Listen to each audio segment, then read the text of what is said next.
What's up, guys? It's your boy Vinzel, DJ Vinzel, aka Vince Ryder, and pretty much my channel is doing well. My other channel, not this channel, is doing well in terms of subs. Like I think I just got like 5 new subs yesterday, but it keeps going up and down, so I'm not sure what's that about.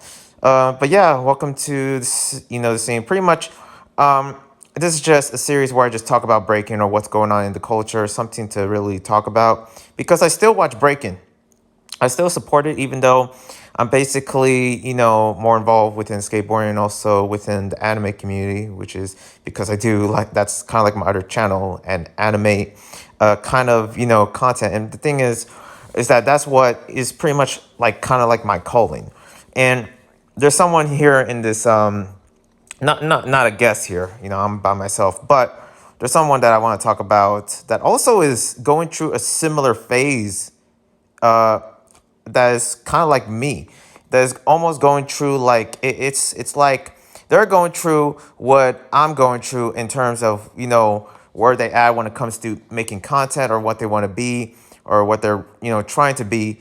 And it's interesting how a lot of times that there's certain things that we get burned out, but we're still part of like somewhat of the culture. I don't know where he is, but I'm going to talk about that later. But I also have a new segment in here called Sponsors, and it's just called Sponsors. I didn't give it a name. It was just a segment, but without a name. And pretty much, I'm going to be talking about a couple of other stuff, but I'm going to try my best to really talk about these topics and what's going down in the community. Usually, I would talk about the battles and what battles is coming up. I think Russia had something with the FDSARR, with their like Olympic IOC battle league, and pretty much yeah, it's still going on. It's still doing a batch load of battles, but if I'm not sure if they're returning back because the only battles that can come back are bigger ones like BC1, or if the Olympics do something special for the breaking community, then of course that or any kind of like sponsor kind of event. But in terms of like just battles, just original like just old school kind of jams, there's not a lot. There was a little bit, a lot. I wouldn't say a lot, but there was some. I think like a month ago, like March, where there was like a league, Soul Culture, and also stuff that was going down in New York, and some other events, and also USA Breaking put something out as well because that is an IOC related event. But yeah, not really much, a lot. But I do want to talk about this, and I kind of always try to really come back to breaking, but I try to find certain things that would get me inspired to come back to breaking, to come back to the reason why I stick to it and why I love it so much. And certain things. And of course, I still, love breaking, try to be part of it and try to catch up as much as I can.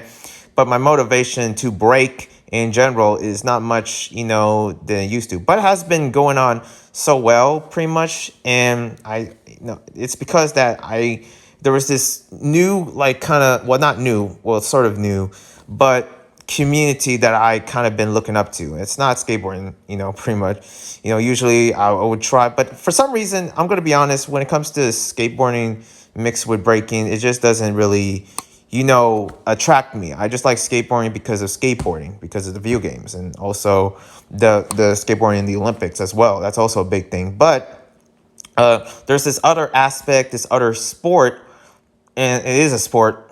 It could be an art form. I mean, that argument happens to be on so many sports that I love.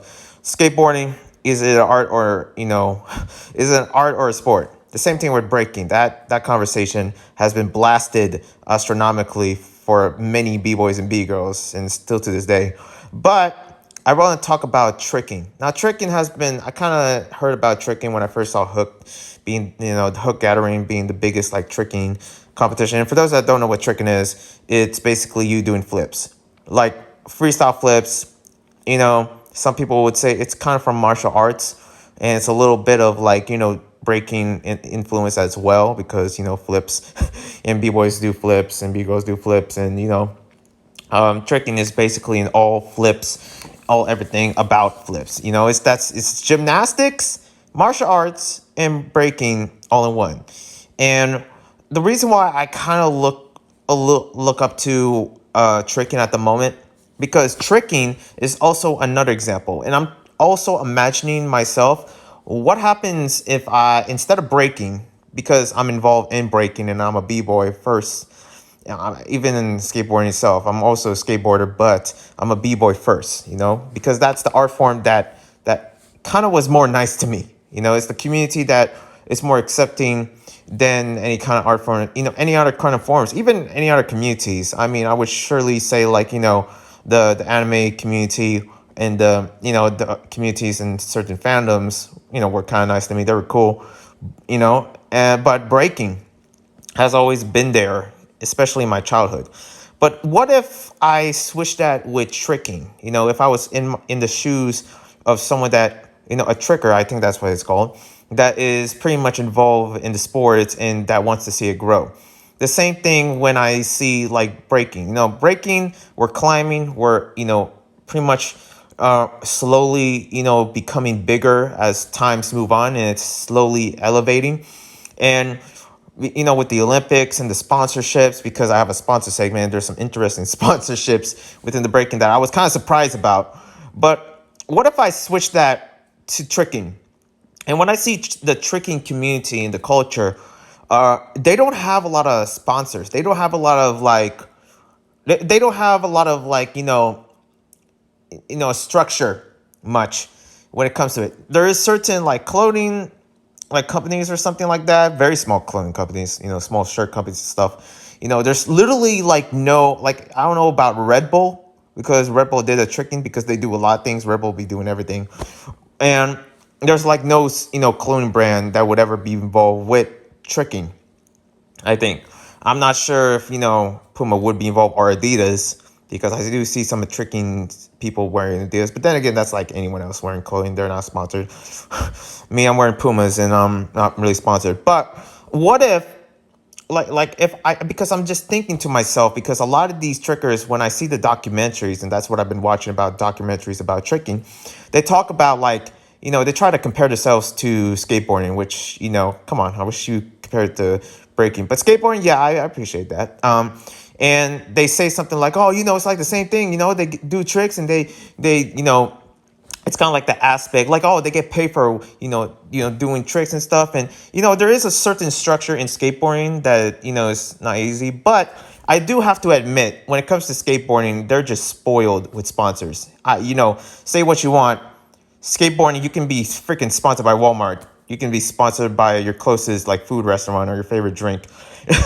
Or whatever clothes you're wearing. I wouldn't be surprised. Like even the clothing that you see in like, Kmart, that you can be sponsored. I wouldn't be surprised if you're sponsored by N1. If so many skateboarders can be sponsored by Nike, I guarantee you can be sponsored by any clothing.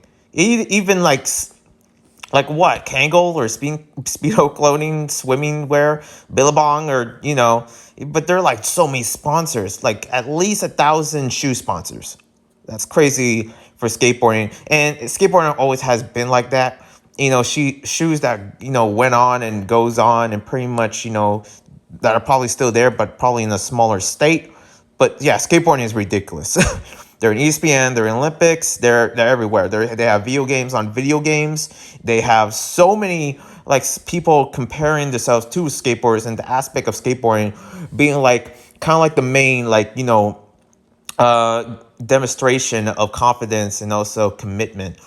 But yeah, I do understand how tricking really tries to be like the new skateboarding, even though that other sports really tries to. I mean, breaking is kind of like in that realm where they try to be like skateboarding. That's always been an example. Skateboarding always has been an example to like literal point. Like every try to, it's just crazy.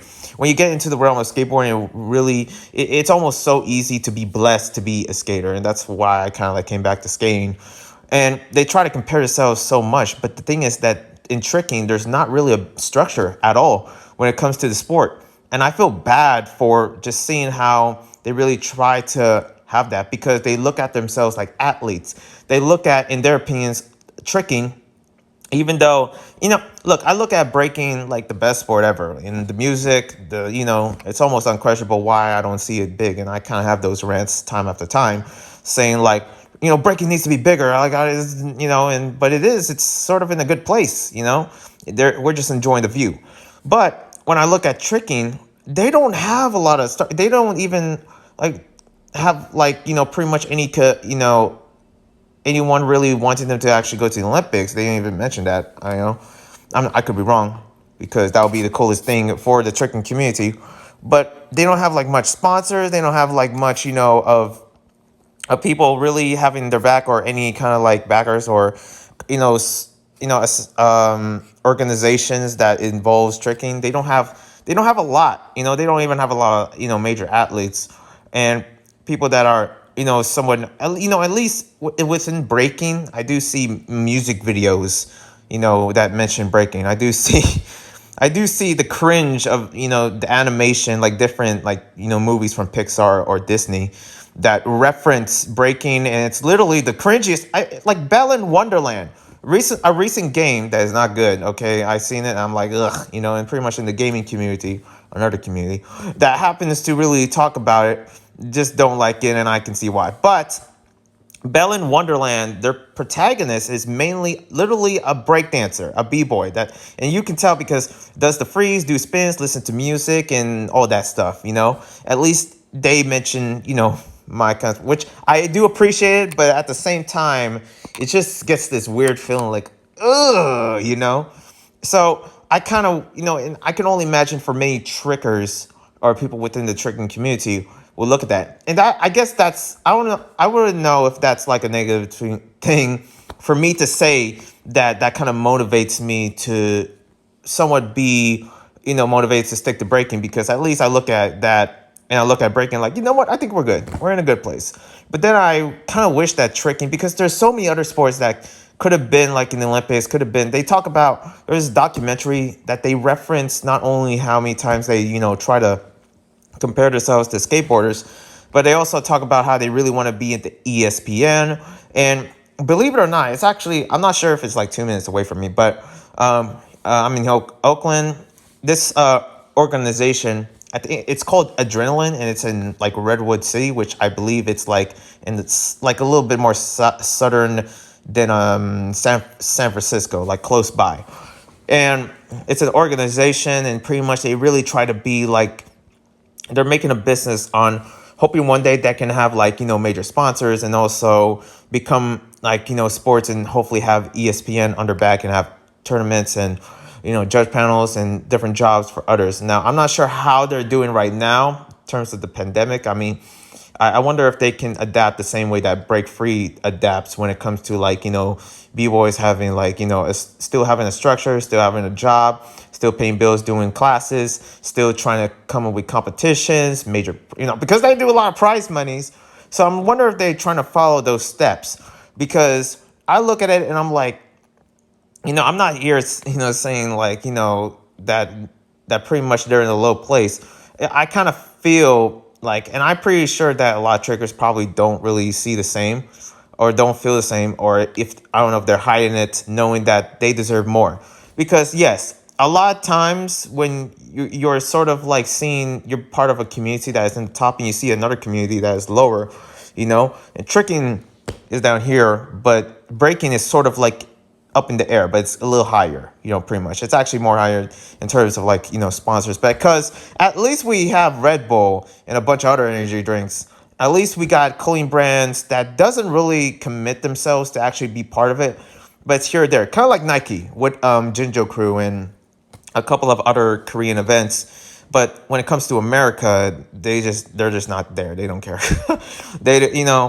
Or like, clothing brands like that are not top tier, but still, still pretty much relevant within breaking because they're just supporting it, like Skechers. And I don't really like Skechers, to be honest. But there's b-boys like in China that are at least, that are literally sponsored and dripped out with Skechers, clothing brands on Skechers, jackets, wearing, Skechers jackets that I never seen before, honestly. And I wish I saw that stuff on Skechers, because a lot of times when you go to a Skechers store here in America, you just see shoes. You don't see no jackets. You don't see no what they have, like the Sky X or something, like like nice, like they also have these Gucci looking sneakers. I don't see those in no freaking Skechers store here. I'm still kind of tripped out on that, even their store and online. But at least in breaking, in the Olympics, and we have sponsors, and we're good, but we can do better. But I look at tricking like they don't really have that much. So it made me realize to know that, at least in breaking, that we're sort of in good place, and I hope that tricking would be like somewhere top there. At the same time, that's not my community. I'm not part of the tricking. I don't really do flips.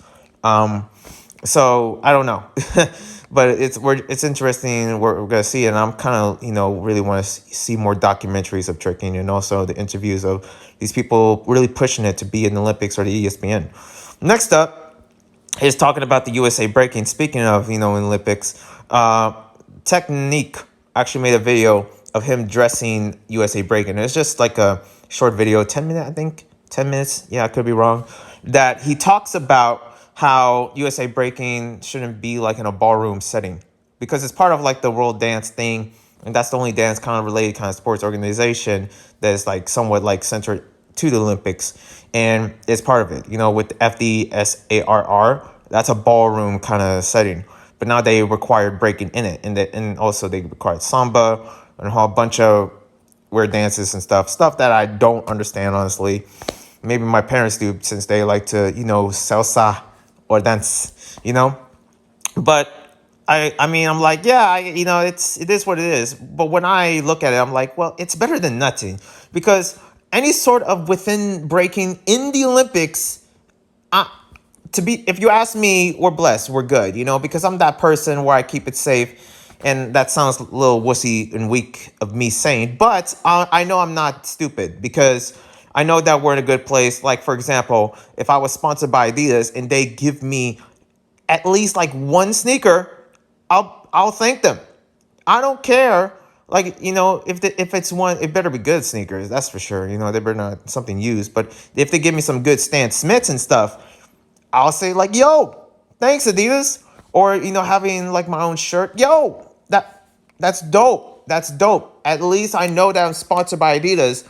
And that's just an example. But I'll Nike all day. But I look at pretty much his argument around that, and also he talks about how the USA breaking, how it's not really prevalent. He referenced because breaking was the first time when breaking was in the Olympics was the Youth Olympics in Buenos Aires in Argentina in 2018, and pretty much he talked about how USA wasn't included in one of the brackets. And I'm like, how is that true? Like, I know it was not really in a big space or anything. We mainly see Russia. I saw South Africa, Japan, because Shigeki's was in there, and Japan won the Big Girl champs. And also some other countries, but USA, yeah. I mean, USA. I think I didn't really see them. It wasn't really mainly focused. I mean, if anything, Canada was more focused than USA. But I mean, I sort of remember, and I'm like, wait, the USA was it? Because I'm like, was it or was it not in the break in the Olympics, in Youth Olympics? Okay, 3 years ago. Like, is it 3 years ago? 4 years ago? Like, surprisingly, how it's been a while. But I'm also like, yeah, I don't know if it was, because then I forget. Because I'm like, did it or did it not? Because at that point, I'm like, damn, that's right. I guess Technique has a point of us not being in the Olympics mainly. So his arguments were right. I think there was some other stuff he talked about that I agree on, that really like made me feel like, yes, yeah, I can see how that's kind of true. And a lot of times whenever I hear Technique talk, I'm like, yo, he's about to spit some knowledge, and he did. So definitely go check it out on his Instagram. Break Free Worldwide. I want to talk about this real quick. It's just a comment, not against them or anything. But let me tell you, I'm gonna expose Break Free Worldwide. I'm playing. But Break X Jam, dope. I'm excited for the event. I'm excited to see. I want to see the bracket so I can give my predictions. But since I lost all my subs, I don't have the motivation to. But I want to talk about Break Free Worldwide, and also how they are basically like they're. I mean, I understand how you need to advertise. You need to keep advertising, like, buy tickets, quick, buy tickets. Here's the thing. It's in Texas.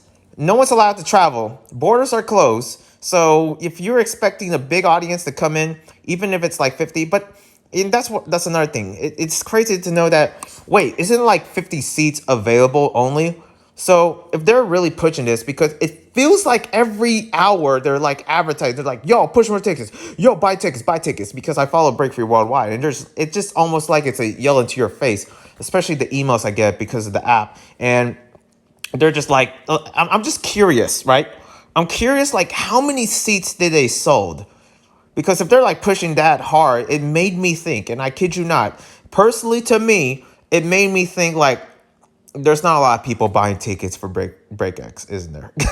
Like, Moy, I know him. He's good at being honest, but my boy, is everything on good? Are you selling tickets? Are you not? But we're good where we at. I don't know. I was just like looking at all these advertisements and how much like, hey, you got this many hours left. Oh, we just pushed back to more hours. Like I kid you not, it was like 20 hours left. Then they just pushed it like, okay, we got 87 hours left. Like literally like a minute ago. I'm like, huh? Are you okay? Like, Break Free Worldwide, are you selling tickets? Are you okay? I don't know. I'm just like, yo, like, if there's something going on, just tell the truth. Come on, we're very supportive. I know for a fact, and I have trust within the breaking community that we can be supportive in the most smallest doubts, okay? Because look, Breakthrough Worldwide, they have support. They got Monster Energy, and more got the Olympics, and I don't know. I'm just looking at that. I'm like, okay, what's going on? Other than that, yeah, Just a Boo. This is something dance related. I guess I was checking out a video Just a Boo put out, and it was an announcement from Bruce Yakanji that was talking about like adding like different stuff to their studio, different stuff to their different updates and stuff like that. And they mentioned the little twins. I think they were planning to be in charge of Just a Boo, which is cool because that's how the twins actually was discovered, and now they're giving back that support right there. But when I was watching the video, I didn't finish it, even though it was like, what, 2 minutes? And because when I was watching it, I couldn't stop thinking, like, Otis Funkmeyer. Like, what happened to Otis Funkmeyer? Like, because he did an interview with Bruce Ikanji. And I'm like, yo, I need to find out, like, what happened to, what happened to Otis. And I type Otis Funkmeyer, and his name is now NFTS Otis. I'm like, what the hell is this?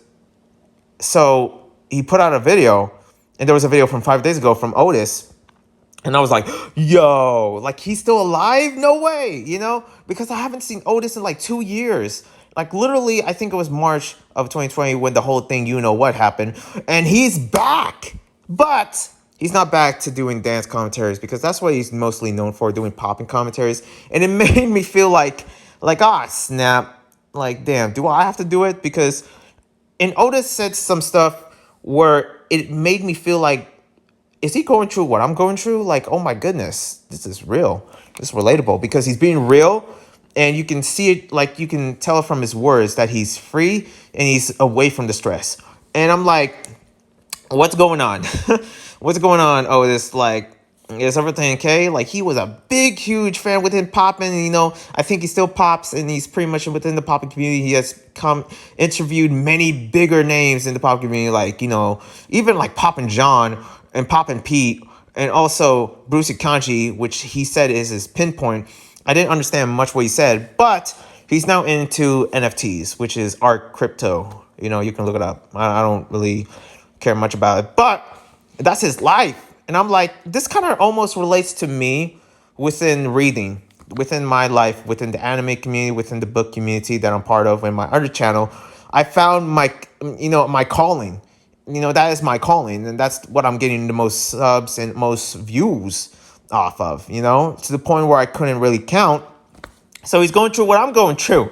And I'm like, damn, Otis. I always knew that, pretty much, or whenever I talked to Otis on the chat, there was always like this connection, this always vibe connection. And if I feel like if I was, Otis's age, not to say that he's old, but if I was his age, I guarantee you I would sound like him and be like him or even look like him. I don't know.